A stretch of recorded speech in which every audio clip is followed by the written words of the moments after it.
There exists a spectrum where one side is totally feel-based players and the other side is more actively thoughtful players. We can think of these as heart and mind. On the feel-based end, you have players like SJ, Mango, and Shroomed, who consistently make good decisions quickly and have trouble articulating anything about what they did or why.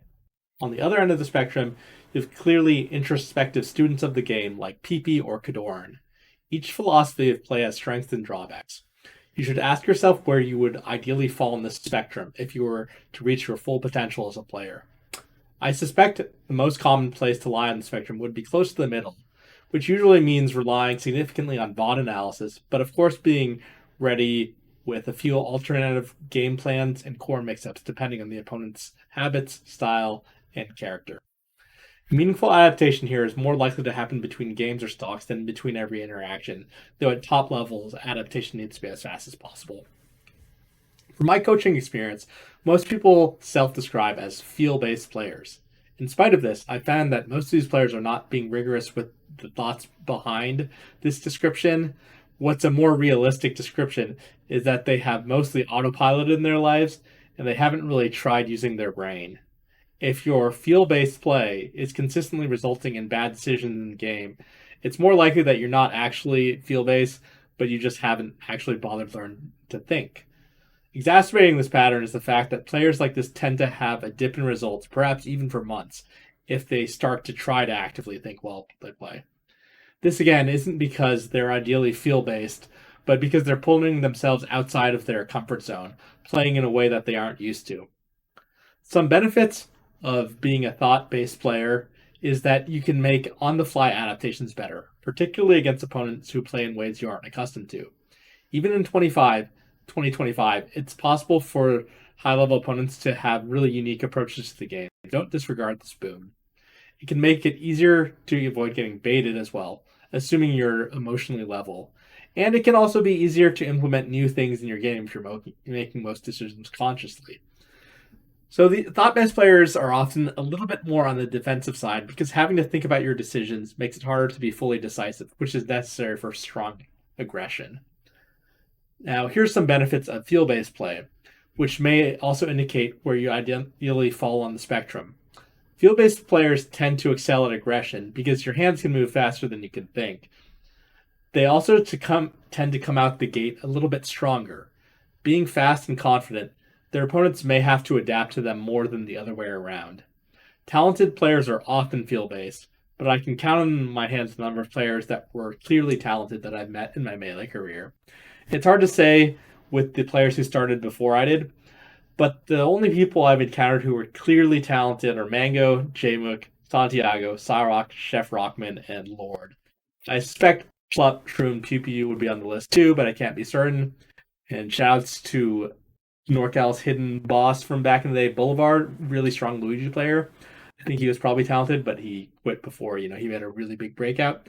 And these days, I've also been playing Malachi a lot as well.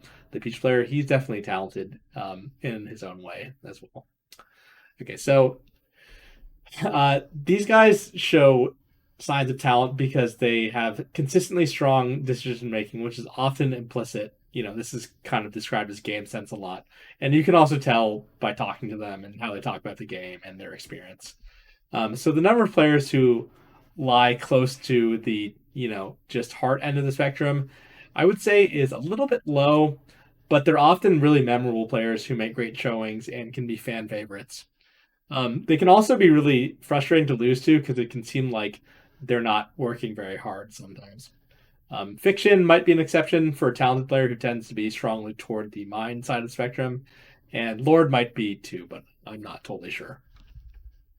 Here's an image that I'm made that I'm fairly confident about. I stuck to players that I have played with and interacted with at length, even omitted some players like Lucky and Westballs, even though I'm pretty confident my guess would be really accurate. And I also denoted uncertainty as well. So yeah, here's just a lot of players, and you're probably familiar with some of them. A lot of them are from the western side of the country. As you can see, those are people that I have played more in my life. So, over here we get the real heart and feel based players. I mentioned Mango, Shroom, SUJ. Here's some other ones. Iron. He's a new school box fox. Rick, he used to be a top 100 fox. Here's Malachi I mentioned. Calm Master as well. And I think Salt and Nut would be over here as well. Nut, the Sheik player. Um, and then just a little bit more feel based than that, I would say Cyrox, PPU, Silent Ralph, and a little bit more to the right. I'm not totally sure about any of this category, but yeah, here's a. I'm feel pretty good about Flop, Jello, Newt, none. I'd have him over here too. Also feeling pretty strongly about Jmook being around here, but I'd have to talk to him about it a little bit more. But from the times I've talked to him, as well as like just what you see in his play, it feels like he's around here. Um, then yeah, here's the guys. Captain G, I don't know super well. Snap is a funny one because I think that if the way he plays and the way he talks about the game, sometimes you might expect him to be a little bit more right, but no, I think actually he, despite his play style being a little bit more on the defense side, he's over here.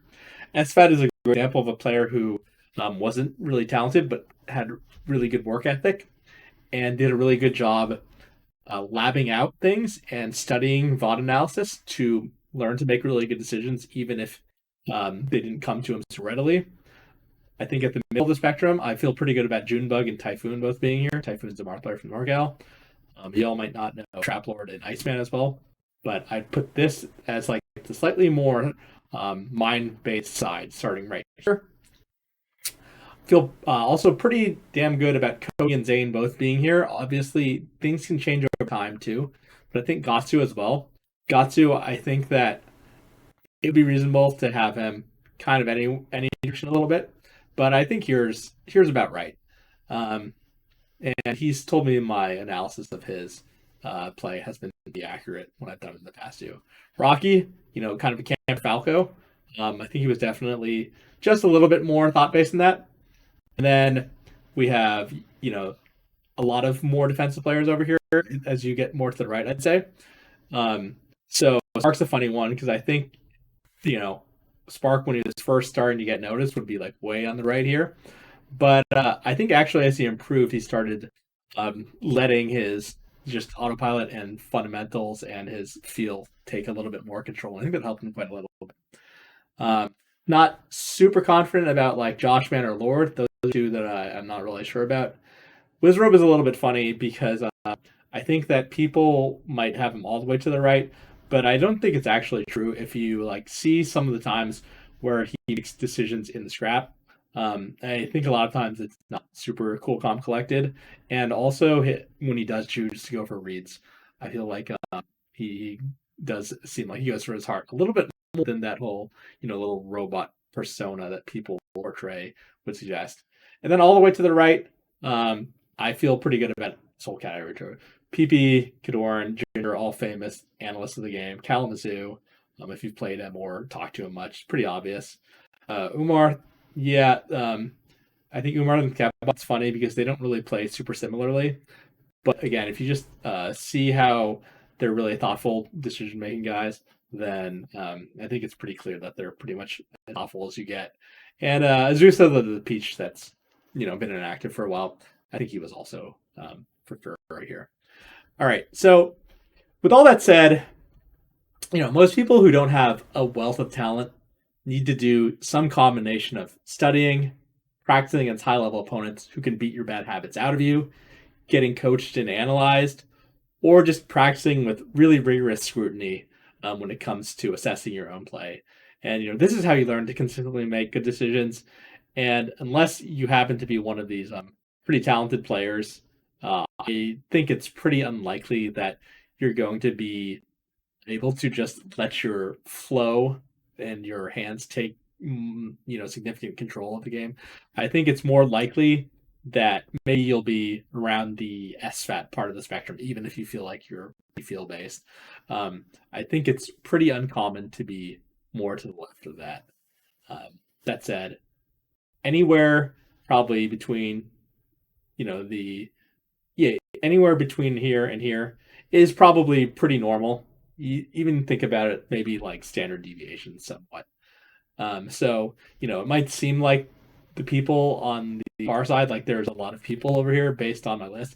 It's not so much that this is common. It's more like this is a more memorable thing when somebody is like really far on one side of the spectrum. I think most people do fall somewhere in here, and probably I had to guess around here would be where a lot of people would like to be, but maybe more realistically, they should be a little bit on the right of the spectrum, unless, again, you have some kind of really good talent or game sense. Okay, I just want to say a couple things real quick. First, I'm noticing just looking at my picture right now that I didn't put Armada on it. I think he'd be about here. Um, so yeah, I want to also apologize for not making the content at the rate that I said I was going to. You can see my room is kind of messy as shit. The house is getting renovated, so I haven't been able to make the content at the rate I was hoping to. Drop me a like, a follow. Everything should be coming out sooner rather than later. So back to this guides, and I want to do the ice climbers fighting against ice climbers guide too. All right, hope you enjoyed this video.